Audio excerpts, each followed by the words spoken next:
Hello bull trackers, welcome to another episode of market Charcha. दोस्तों, कल रात जब मैंने डाउ जोन्स को चेक किया करीब 11 बजे के आसपास, तो वो फ्लैट चल रहा था। 50-60 पॉइंट्स ऊपर नीचे चल रहा था, कभी ग्रीन में कभी रेड में। और उसके बाद मैं सो गया। सवेरे उठ के जब मैंने देखा तो डाउ जोन्स जो है 3 फिगर्स में डाउन था और उसका जो ग्राफ था बिल्कुल नीचे डाउन था। तो मुझे उस वक्त ये चार्ट देख के लगा कि ज़रूर कुछ ना कुछ तो डेवलपमेंट हुई है, क्योंकि पूरे दिन में ज़रा भी रिकवरी नहीं हुई थी। उसके बाद न्यूज़ फीड्स आनी शुरू हुई और तब हमें जानने को मिला कि यूएस में जो बैंक की क्राइसिस की न्यूज़ आई है उसके बारे में। तो पूरा माजरा क्या है वो मैं आपको बताता हूँ। आप सबने ये थोड़ी बहुत हेडलाइंस तो पढ़ ली होगी शायद, लेकिन मैं कोशिश करता हूँ कि उसे आपको अच्छी तरीके से समझाने की। तो यूएसए में एक बैंक है सिलिकॉन वैली बैंक, और इस बैंक के बारे में मैं थोड़ा आपको बताता हूँ कि ये मोस्टली जो है स्टार्टअप कंपनीज के साथ डील करती है, यानी कि उनको लोन देना, उनके पैसे को अपने यहाँ रखना, एम्प्लॉयज़ के अकाउंट्स खोलना, एक्सेट्रा, इस तरीके के काम करती है।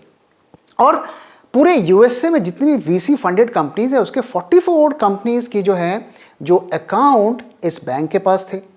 और ये जो है स्टार्टअप वर्ल्ड में एक वेल नोन नेम था वहाँ पे, लेकिन उसके अलावा बाहर के यूनिवर्स में इतना ज़्यादा पॉपुलर बैंक नहीं था और इतना बड़ा बैंक भी नहीं था। और एक और चीज़ मैं इस बैंक के बारे में आपको बताना चाहूँगा कि इस बैंक में काफ़ी टेक कंपनीज जो सिलिकॉन वैली के और अमेरिका के दूसरे पार्ट्स के जो टेक कंपनीज हुआ करती थी उनके बैंक अकाउंट थे।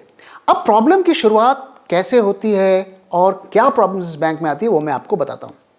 देखिए दोस्तों, आप सब जानते हैं कि पूरे दुनिया में और ख़ास करके अमेरिका में जो है टेक कंपनीज़ की एक जो है वहाँ पर जो प्रॉब्लम्स चल रही हैं, सब जगह ले ऑफ्स हो रही है, उनकी कैपिटल का प्रॉब्लम चल रहा है, तो इस वजह से वो लोगों को निकाल रहे हैं। जो बड़ी बड़ी कंपनीज़ की खबर तो हमारे पास आ रही हैं, वो कंपनीज़ को निकाल कर अपनी जो है प्रॉफिट को मेंटेन कर लेते हैं, लेकिन छोटी कंपनीज़ की न्यूज़ हमें नहीं मिल पा रही है। तो काफ़ी सारी जो टेक कंपनीज़ हैं, स्टार्टअप कंपनीज़ हैं, या तो उनके बिजनेस डाउन हो जा रहा है या वो जो है एक तरीके से बैंकरप्ट हो जा रही हैं। ओवरऑल जो है जो बिजनेस उनका डाउन है। अब ये बैंक चूंकि मोस्टली स्टार्टअप कंपनीज और टेक कंपनीज में ही डील करता है, तो उनके थ्रू जो बिजनेस इनको मिल रहा था उसमें एक कमी आने लगी। कई स्टार्टअप कंपनीज ने डिफॉल्ट भी किया, लोन नहीं चुकाया, जिसकी वजह से इनको लॉस हो गया। दूसरी जो प्रॉब्लम इस बैंक के साथ हुई वो क्या हुई कि दोस्तों, हम जानते हैं कि कोविड के टाइम में जब लॉकडाउन था तो लोग पैसे नहीं खर्च कर पा रहे थे, कईयों की नौकरियां चल रही थी, उनको स्टेडी इनकम आ रही थी, तो वो पैसे को जो है वो लोग बैंक में सीधा जमा कर दे रहे थे। अब यूएसए में भी जो आप दोस्तों जानते हैं, जो नॉर्मल अकाउंट होता है उसमें जो है सेविंग्स जो उसमें इंटरेस्ट नहीं मिलता है, लेकिन जो चेकिंग अकाउंट होता है उसमें इंटरेस्ट मिलता है। तो एक तरफ जो है सेविंग्स के अकाउंट में जो है काफ़ी पैसा बैंकों के पास आ रहा था, दूसरी तरफ जो है वो लोन नहीं दे पा रहे थे। देखिए, बैंक का जो बिजनेस होता है वो क्या होता है, एक हाथ से वो जो है कस्टमर से पैसे लेकर डिपॉजिट में रखते हैं और दूसरे हाथ से लोन देते हैं। तो जब लोन देते हैं उसका रेट ऑफ इंटरेस्ट ज़्यादा होता है और जब डिपॉजिट लेते हैं तो रेट ऑफ इंटरेस्ट कम होता है, और उसका डिफरेंस ही उसका प्रॉफिट होता है। अब उस दौर में हुआ गया कि उनके जो है डिपॉजिट्स जो हैं बढ़ गए और लोन्स जो हैं उस हिसाब रफ्तार से बढ़ ही नहीं पा रहे थे, और इनफैक्ट काफ़ी ज़्यादा उस प्रोपोर्शन में कम हो गए थे। अगर हम 2019 के एंड से 2021 करीब 1.5 साल का पीरियड देखें तो उसमें यूएसए में जो है सेविंग्स डिपॉजिट में जो है करीब 38% का राइज हुआ और लोन्स में करीब सिर्फ 7% का राइज हुआ। जबकि यूएसए में उल्टा होता है, वहाँ पे सेविंग्स कोई नहीं करता है और हर कोई क्रेडिट पे और लोन पे ही ज़्यादातर गुजारा करते हैं। तो ये एक तरीके का इम्बैलेंस हो गया। अब बैंक को जो है इंटरेस्ट की रकम देनी पड़ रही थी, लोन से पैसा आ नहीं रहा था, तो वहीं से जो है उनका जो एक बैंक में पैरामीटर होता है नेट इंटरेस्ट इनकम, वहीं से इम्पैक्ट होने लगा। दूसरी तरफ जब ये टेक कंपनीज की प्रॉब्लम्स आई, स्टार्टअप की प्रॉब्लम्स आई, तो वहाँ से जो है उनके डिपॉजिट्स आने कम हो गए, लोन के डिफ़ॉल्ट्स आने ख़त्म हो गए। तो ये सब सीन चल रहा था, लेकिन किसी को जो है कुछ भी इसके बारे में पता नहीं चल रहा था। अब पता कैसे चला दुनिया को? वो ऐसे पता चला कि जब ये एक शेयर सेल का इशू लेकर आया और उनसे लोगों ने पूछा, भाई आप क्यों शेयर सेल करना चाहते हैं तो बोले हमें लिक्विडिटी की प्रॉब्लम है। लिक्विडिटी की प्रॉब्लम की एक और बड़ी वजह मैं आपको बताता हूं कि इनके जो हर बैंक, चाहे इंडिया का हो चाहे बाहर का हो, हर बैंक जो है गवर्नमेंट सिक्योरिटीज के बॉन्ड्स, गवर्नमेंट के बॉन्ड्स को रखता है क्योंकि वो सबसे ज्यादा सेफ होते हैं।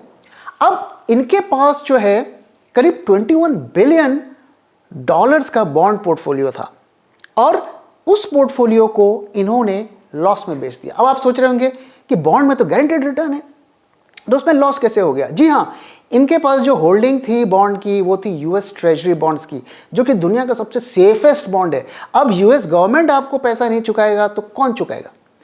तो अब होता क्या है, देखिए मैं आपको समझाने की कोशिश करता हूं कि जो बॉन्ड होता है उसका जो रेट ऑफ रिटर्न होता है, जो कितना पैसा वो आपको देगा वो फिक्स्ड होता है। उसका रेट ऑफ इंटरेस्ट एक तरीके से एफडी की तरह होता है और वो उतना पैसा आपको मिलना ही मिलना है।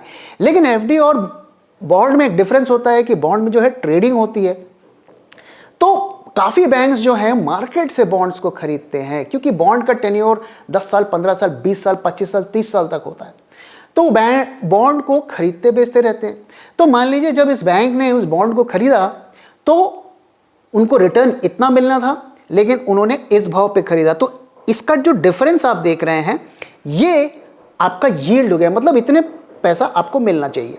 अब क्या हुआ कि फेड भाई जो है इंटरेस्ट रेट्स बढ़ाते जा रहे हैं, तो जो बॉन्ड की जो रिटर्न है, इफेक्टिव रिटर्न जिसे यील्ड कहते हैं, वो कम होते जा रहा है, इतना होते जा रहा है।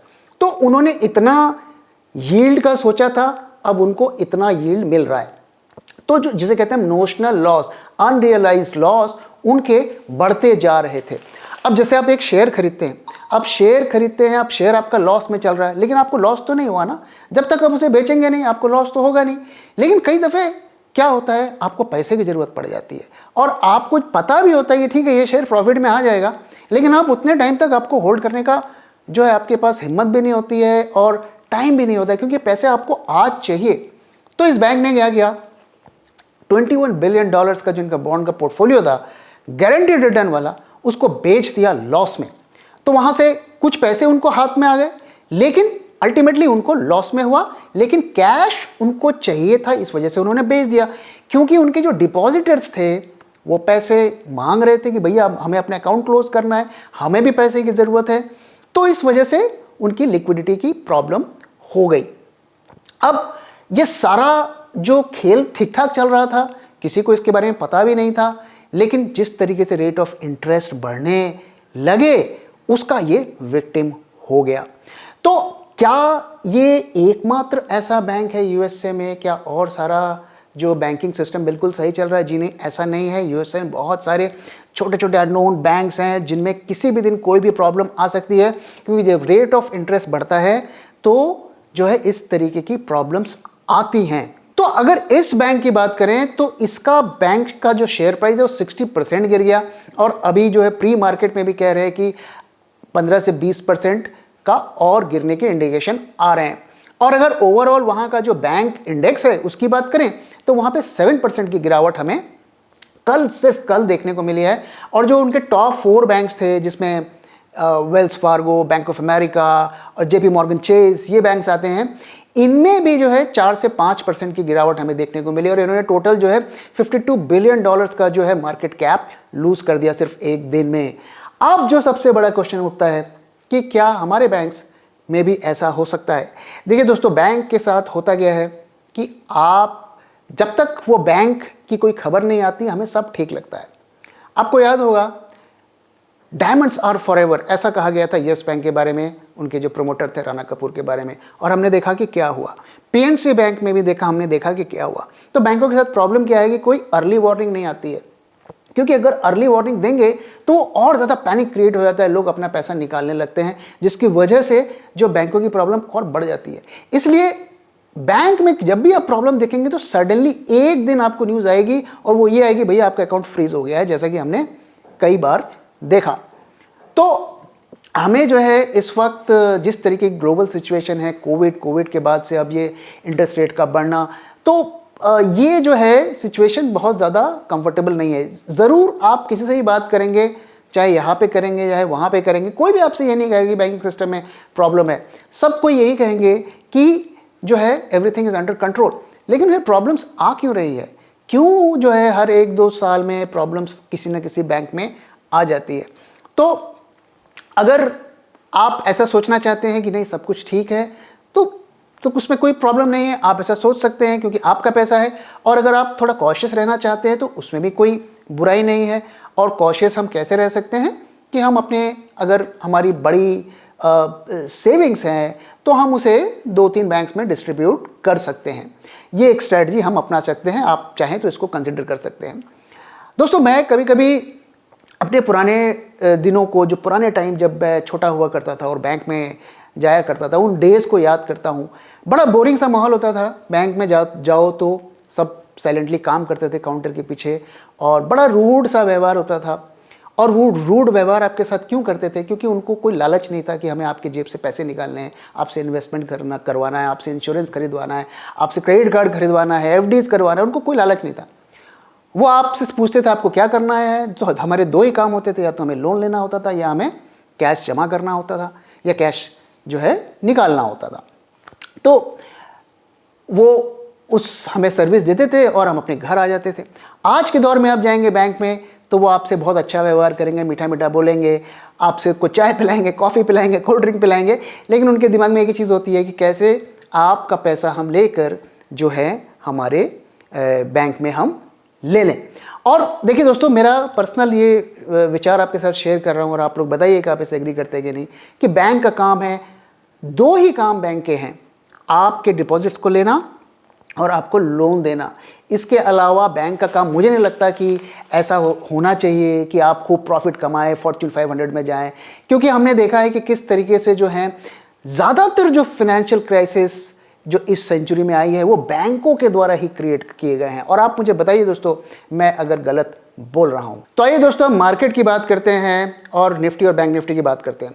तो दोस्तों जैसे कि मैंने बताया, यूएस मार्केट की न्यूज़ का इम्पैक्ट तो आना ही था। हमें यूके के मार्केट्स में भी देखने को मिला और हमारे मार्केट्स में भी देखने को मिला।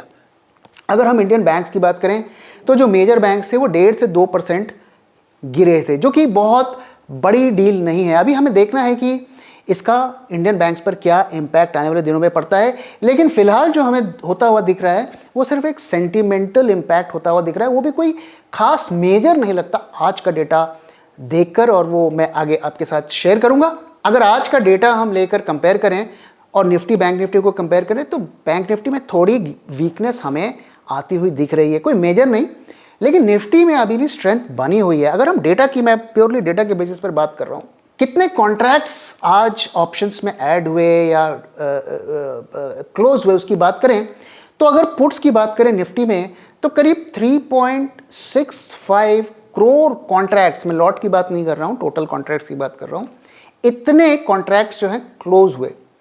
और अगर हम कॉल्स की बात करें तो 6.11 करोड़ कॉल्स के कॉन्ट्रैक्ट जो हैं क्लोज हुए। तो पुट्स के भी क्लोज हुए और जो है कॉल्स के भी क्लोज हुए, लेकिन कॉल्स के जो कॉन्ट्रैक्ट ज़्यादा क्लोज हुए, ऑलमोस्ट डबल मान लीजिए आप कि उतने कॉन्ट्रैक्ट्स क्लोज हुए।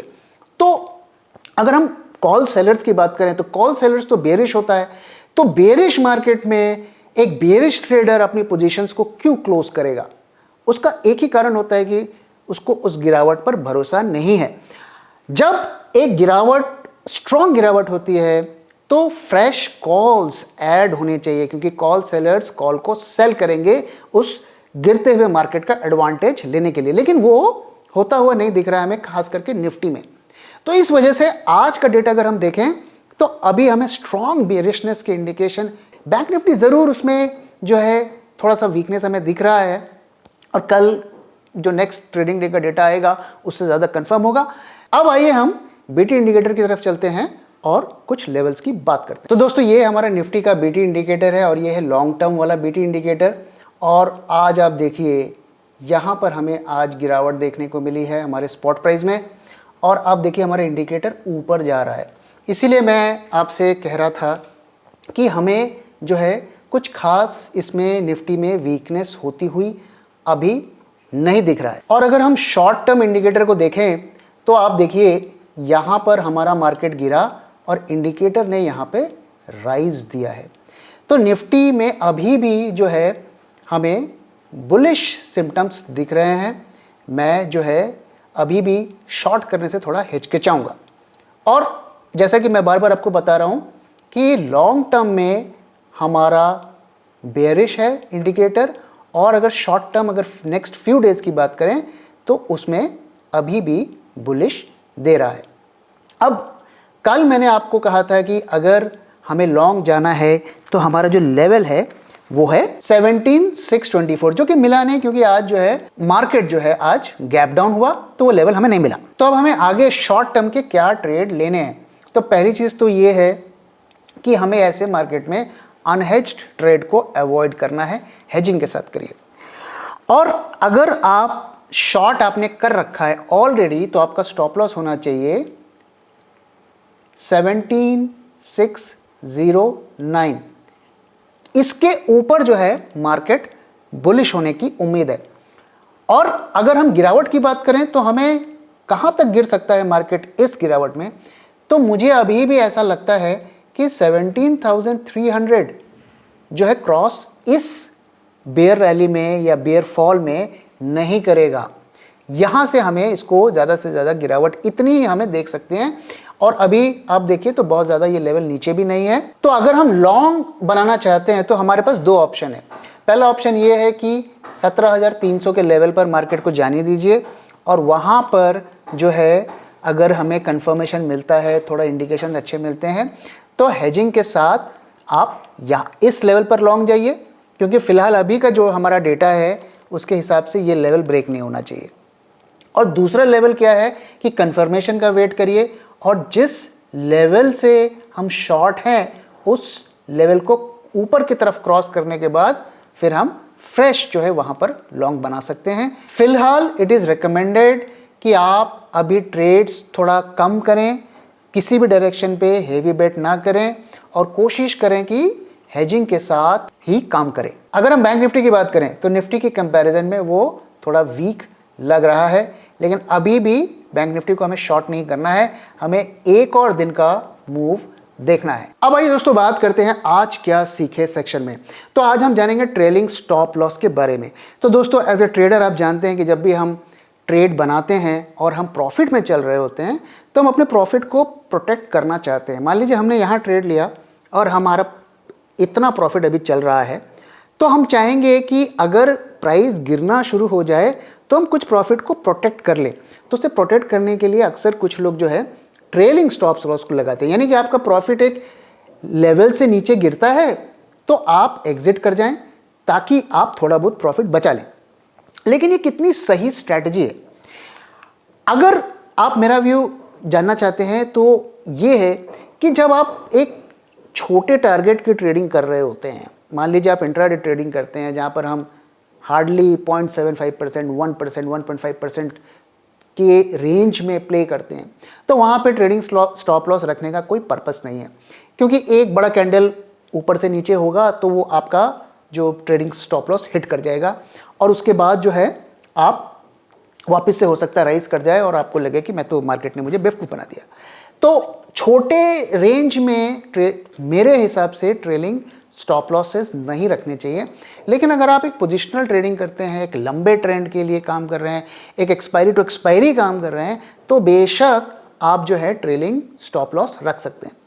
अब ट्रेलिंग स्टॉप लॉस हमें आर्बिट्ररी नहीं रखना चाहिए कि अरे 1% गिरेगा तो मैं निकाल दूंगा, वो भी कुछ डेटा से बैक्ड होना चाहिए।